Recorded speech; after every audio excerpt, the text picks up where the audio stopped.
থেকেও নিকৃষ্ট, বালহুম আদল, তার থেকেও নিকৃষ্ট। তার মানে কুকুরের থেকে মানুষের চরিত্র খারাপ বানাই আল্লাহ দেখাইছেন না? দেখাইছেন না? আজ পর্যন্ত একটা কুকুর আর একটা কুকুরের সাথে সহবাস করে না, সমকামিতা করে না, কিন্তু আমরা আশরাফুল মাখলুকাত আল্লাহ 4টা কসম খাওয়ার পরে বলছে আমি মানুষদেরকে সর্বশ্রেষ্ঠ উৎকৃষ্ট হিসাবে বানাইছি, সেই মানুষদেরকে সর্ব উৎকৃষ্ট বানাইয়া তারপর সর্বনিকৃষ্ট বানাইয়া আল্লাহ তাআলা দেখাইছেন। ঠিক আছে না? এইটা হইল ঈমান, এইটা হলো বিশ্বাস। আল্লাহ তাআলা যেটা বলবেন সেটা আমাদের বিশ্বাস করতে হবে। এর নাম কি? ঈমান। এর নাম কি?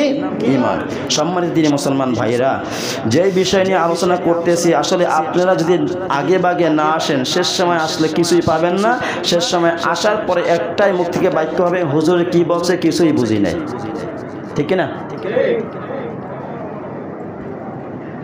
সূরাতুল মুলুক 12 নম্বর আয়াত, ইন্নাল্লাযীনা ইয়াখশাউনা রাব্বাহুম বিল গায়বি লাহুম মাগফিরাতুন ওয়া আজরুন কাবীর। যারা না দেখে তাদের রবকে ভয় করে, নিশ্চয়ই তারা লাভ করবে ক্ষমা এবং বিরাট পুরস্কার, বিরাট পুরস্কার। আমরা রবকে দেখি না, রবকে না দেখে রবের উপর ঈমান এনেছি, আনছি না? আনছি না? তার মানে কি? রবকে দেখি না, রবের উপর ঈমান এনেছি। ঈমান মানে বিশ্বাস। ঈমান মানে কি? বিশ্বাস। এই বিশ্বাস করবে কারা? মুত্তাকি যারা, যারা মুত্তাকি। হুদাল্লিল মুত্তাকিন, এই মুত্তাকি শব্দ নিয়ে আলোচনা হইতেছে। মুত্তাকি তারাই যারাই আল্লাহ রাব্বুল আলামিন কিছু নিদর্শন দিয়েছেন, এই নিদর্শনগুলো বিশ্বাস করার নাম হইল ঈমান। এরা আল্লাহ তাআলা না দেখে যারা আল্লাহ তাআলাকে ভয় করেছে, আল্লাহ তাআলার পক্ষ থেকে তাদের কাছে আছে ক্ষমা। কি আছে?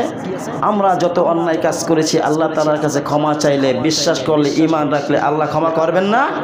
করবেন না? দুনিয়ায় ক্ষমা করে আল্লাহ রাব্বুল আলামিন পরকালে অফুরন্ত একটা নিয়ামতের পুরস্কার দেবে, সেটা হলো জান্নাত। সেটা কি? জান্নাত। সূরাতুল কাফ 33 নম্বর আয়াত, মান খাশিয়ার রহমান বিল গায়বি ওয়া জাআ বিকলবিন মুনীব। যে অদেখা দয়াময়কে ভয় করে সে আল্লাহ রাব্বুল আলামিনের কাছ থেকে অনুরুক্ত অফুরন্ত একটা হৃদয় নিয়েছে। যেই হৃদয় দিয়ে আল্লাহ তাআলাকে বিশ্বাস করতে হবে, আল্লাহ তাআলা নিদর্শনকে বিশ্বাস করতে হবে, আল্লাহ তাআলা যেই গুণের উপরে না দেখাইয়া আমাদেরকে বিশ্বাস করার কথা বলছে সেই গুণকে আমাদের বিশ্বাস করতে হবে। ঠিক না? ঠিক না? আল্লাহ তাআলা আমাদের জন্য আসমানে 104খানা কিতাব দিয়েছিল, তার ভিতরে একটা কিতাব দেখছি সেটা আল কোরআনুল কারীম, আর 103টা কিতাব আমরা দেখি না, বিশ্বাস করি। ঠিক না? ঠিক না?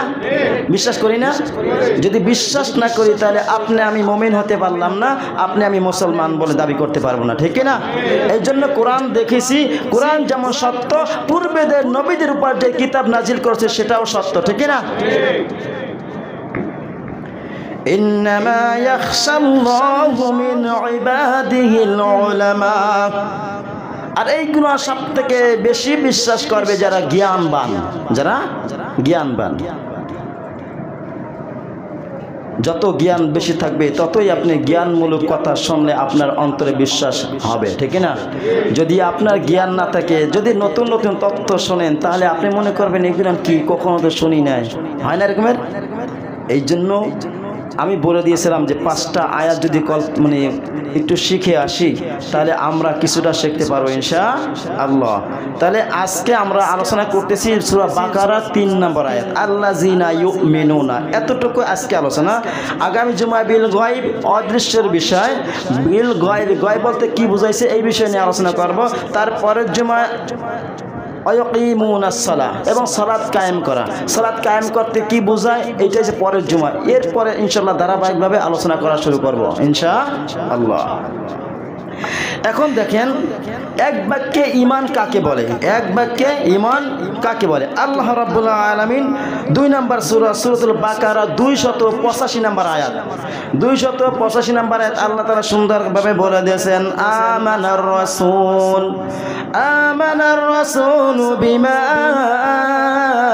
উনজিলা ইলাইহি মির রাব্বিহি ওয়াল মুমিনুন কুল্লুন আমানা বিল্লাহি ওয়া মালাইকাতিহি ওয়া কুতুবিহি ওয়া রুসুলিহি